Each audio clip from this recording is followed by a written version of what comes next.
komik Indonesia. Ya, betul. Komik-komiknya ada 7.000 komik. Sekitar 7.000 judul. Koleksinya sejak kapan? Sudah sejak 11 tahun yang lalu. 11 tahun yang lalu. Iya. Komik-komik Indonesia tuh apa aja ya, Pak? Kebetulan saya itu mengoleksi komik awalnya dari kenangan masa silam, waktu zaman kecil lah. Ya. Nah, itu mulai dari komik-komik tahun 50-an, 60-an, 70-an, sampai komik yang terbit hari ini itu saya koleksi. Nah itu kita tuh mungkin banyak yang nggak tahu nih, kalau komik tahun 50-an ya? Ya, 50-an. Itu apa judulnya? Awalnya tuh cerita hikayat. Tahun 53 itu ada komik hikayat tentang Bali.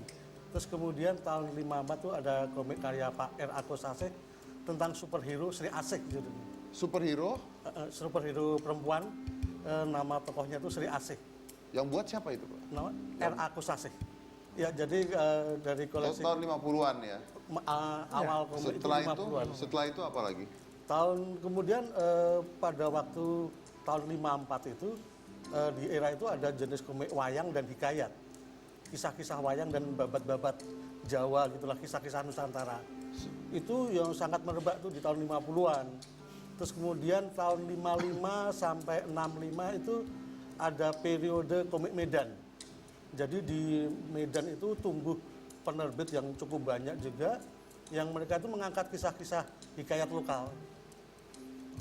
Kemudian di tahun mulai 65 itu ada jenis komik roman remaja. Komik roman remaja, terus tahun 67 mulai ada komik silat, lewat tokohnya pada waktu yang sangat populer itu Si Buta dari Gua Hantu. Si Buta dari Gua Hantu. Terus kemudian di era silat itu ada juga Jaka Sembung. Gundala Putra Petir? Nah, pada waktu itu kemudian ada genre superhero baru. Pada waktu itu di tengah-tengah komik silat, Pak Asmi bikin Gundala Putra Petir sama sahabat Pak Asmi namanya Pak Wit NS itu bikin Godam. Dua-duanya itu populer sekali. Dua superhero itu yang pada waktu itu semasa saya masih kanak-kanak ya jadi betul-betul idola anak-anak pada waktu itu. Anda itu beli dari anak-anak nggak dong, ngumpulin kan? Ini kan berarti Anda nyari dong itu semuanya. Cuma kalau pada masa itu ya, kalau di masa kecil saya, ibaratnya komik itu menghampiri pembaca. Karena dia itu kan ada di persewaan komik awalnya. Dan persewaan komik itu tumbuh di kota kecil itu, di setiap sudut kampung itu ada persewaan komik. Nah, tapi kan Anda nggak beli pada saat itu kan? Pada waktu itu sempat beli, pada waktu itu 1-2, tapi sering waktu ada beberapa koleksi yang hilang. Nah, berarti Anda mulai koleksi dari kapan? Nah, ketika kemudian bertemu dengan beberapa teman pecinta komik lewat Milis pada waktu itu, ada grup Milis namanya Komik Indonesia itu 11 tahun yang lalu, mulailah saya koleksi komik lagi. Dan di situ mulai perburuan lagi lah kira-kira gitu. Ini katanya saya dengar katanya ada yang beli beli komiknya sampai 3,5 juta gitu. Ya, itu sekarang itu komik lama itu menurut saya harganya sudah relatif nggak masuk akal. Jadi ketika banyak kolektor, terus kemudian juga komik dianggap sesuatu yang unik oleh media pada waktu itu. Jadi banyak media itu yang ngangkat tentang hobi baru, tanda petik komik-komik jadul. Mulailah itu terangkat komik yang dulunya waktu awal saya mulai mengoleksi 11 tahun yang lalu itu di lapak-lapak buku bekas itu masih bisa dapat harga murah. Saya pernah dapat satu karung itu 400.000 pernah. Cuma sekitar 5 tahun terakhir, wah itu sudah mulai terasa berat ngoleksi komik. Dan untuk jenis komik-komik tertentu, misalnya yang saya dapat, kebetulan komiknya Pak Asmi itu, yang judulnya Masa Dewa Rimba itu harus ditebus dengan 3,5 juta. Itu komik apa? Karyanya Pak Asmi, ada Maza Dewa Rimba judulnya. 3,5 juta? Iya. Satu jilid cuma 64 halaman. Itu belinya di mana? Kebetulan saya dan itu berhubungan baik tanda petik dengan para pedagang komik. Nah, biasanya lewat para pedagang komik itu. Oh, berarti harga udah mau mereka ya? Iya, betul. Nah, mereka sudah tahu banget psikologis. Ada demand-nya, harganya naik. Mereka tahu psikologis kolektor. Anda ingat nggak zaman Gundala Putra Petir harganya berapa komik? Paling Rp250 pada waktu itu. Rp250? Ya. Kalau saya mau beli komik, karena saya tadi disuruh baca. Saya mau beli edisi pertama komik Gundala Putra Petir. Harganya berapa sekarang? Kalau sekarang, Saya mau beli dari Bapak misalnya berapa? sekarang ini kalau itu dilelang, Ah, itu bisa laku 5 juta lebih. 5 juta lebih. Iya, itu untuk judul karya pertama Pak Asmi. Pak Asmi gini, saya kasih 5 juta, Bapak gambar ulang mau nggak Pak? Biar dapat itu ya, keren ya kalau difilmin. Kalau Jawab. cuma mau sudah bukan di stensil, tapi di fotokopi, nanti saya kasih. Oh, fotokopinya. Ya, ya. Kopinya. Fotokopinya. Untuk kisah-kisah awal-awal Gundala, itu fotokopian ada. Bapak masih punya nggak cetakan pertamanya? Nah, Nggak punya. Kalau fotokopian, nah, itu ada. Itu yaitu jasanya Bumi Langit. Karena PT Bumi Langit yang mengelola itu hak ciptanya berusaha untuk menerbit ulang beberapa episode. tapi lukisan awal. pertamanya sudah tidak ada. Episode pertama ada. Judulnya Gundala Putra Petir. Barang saya boleh ambil. Boleh. Oh, ya. Oh, ini ada lukisan pertamanya. Wah, ini mahal ini.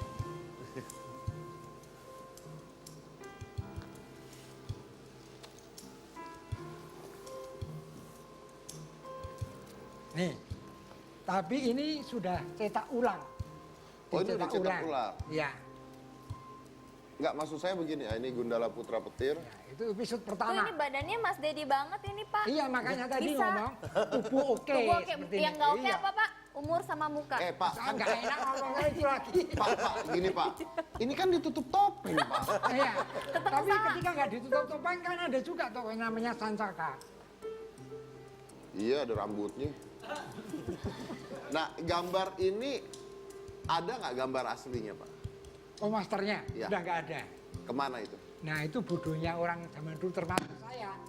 Karena kemudian istilah master itu sudah dianggap sampah. Begitu dijadikan klise, ini sudah tidak ada harganya, benar-benar ditaruh tempat sampah. Nggak kepikir. Nggak kepikir bahwa itu satu saat jadi sesuatu. Betul, iya. Oh, padahal itu kalau ada itu ya mahal banget ya, Pak. Mahal banget. Ya. Mahal banget tuh. Karena itu master pertama kali lukisannya. Betul. Dan kebetulan kami para kolektor itu perburuannya sekarang sudah kalau bisa dapat naskah asli. Ya, seperti tadi itu. Iya, betul. Oke. Anehnya pusaran angin itu kini berubah menjadi sebuah balon yang menangkap dan mengurung dua panglima serta membawa kabur entah kemana. Ini cerita pun ada yang buat. Ya. Jadi cerita sama lukisan gambar ada yang buat. Iya. Oke, kalau ini sekarang udah dijual lagi. Iya. Udah ada di toko buku. Ada. Oh, ya. Nih buat kamu aja, saya mah nggak mungkin main juga. Undang yang baru. Yang Itu ada harganya tuh. undang yang baru, yang ini mungkin bisa kita. Oh ya ini ada komikus masa kini yang kekinian. Kalau dia buat komiknya tuh di sosmed Mas. Oh, di sosmed. Di sosmed dia lebih kekinian. Lebih kekinian. Ya. Mari Mungkin bisa kita ajak runding ini. Baiklah. Iya. kita undang saja langsung untuk Fadia.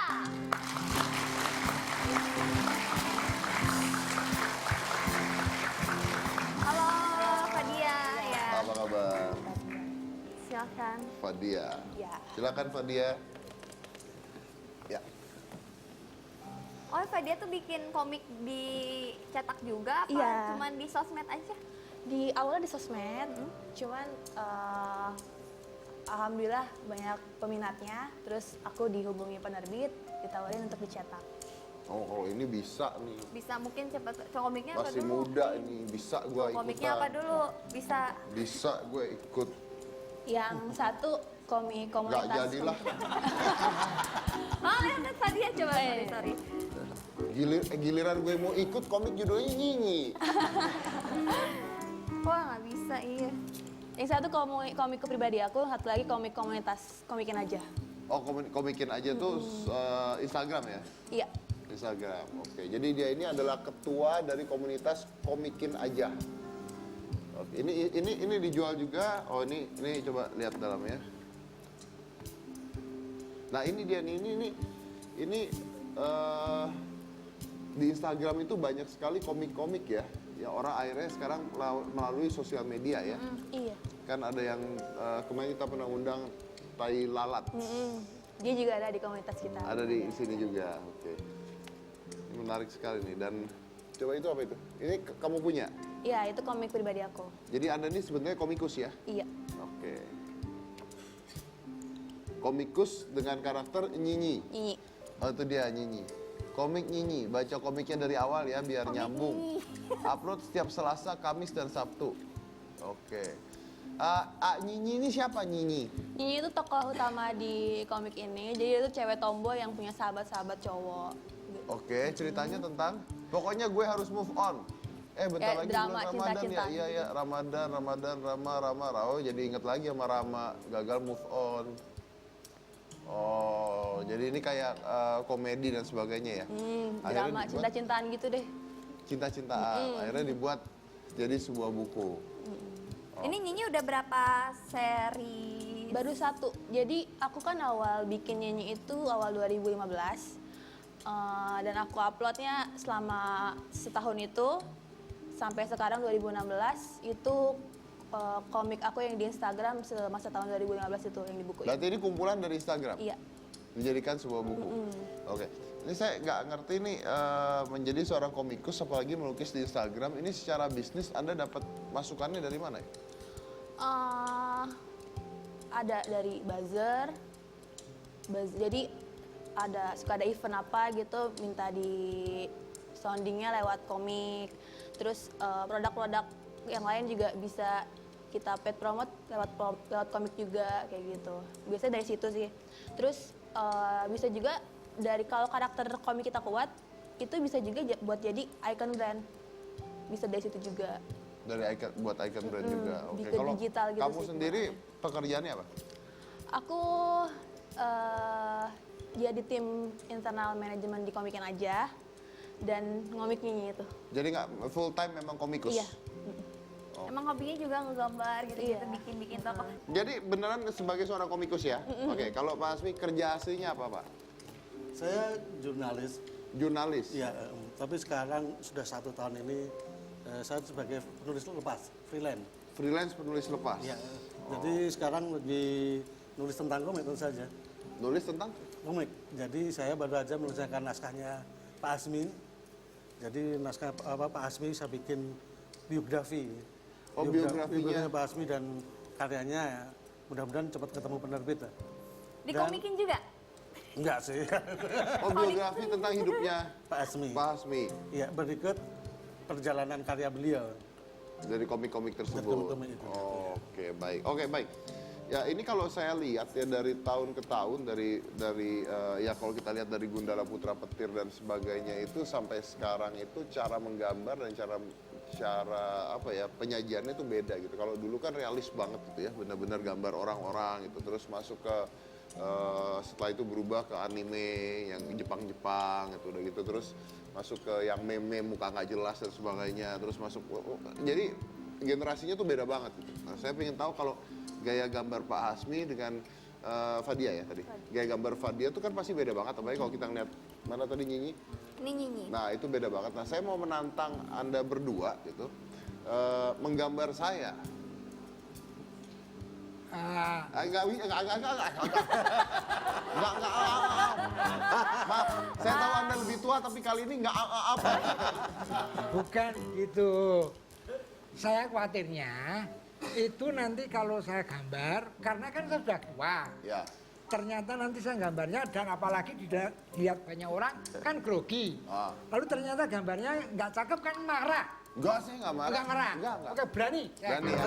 Iya. Nah, jadi gambar saya sebagai superhero. Oke. Ah. Ya. Pak dia Dia juga. juga. Jadi saya mau bandingkan compare bedanya Kekinian cara dan melukisnya. Ya. Gitu Pak. Siapa ya? Siap. Oke, setelah yang satu ini. Jangan marah-marah, tetap di hitam putih.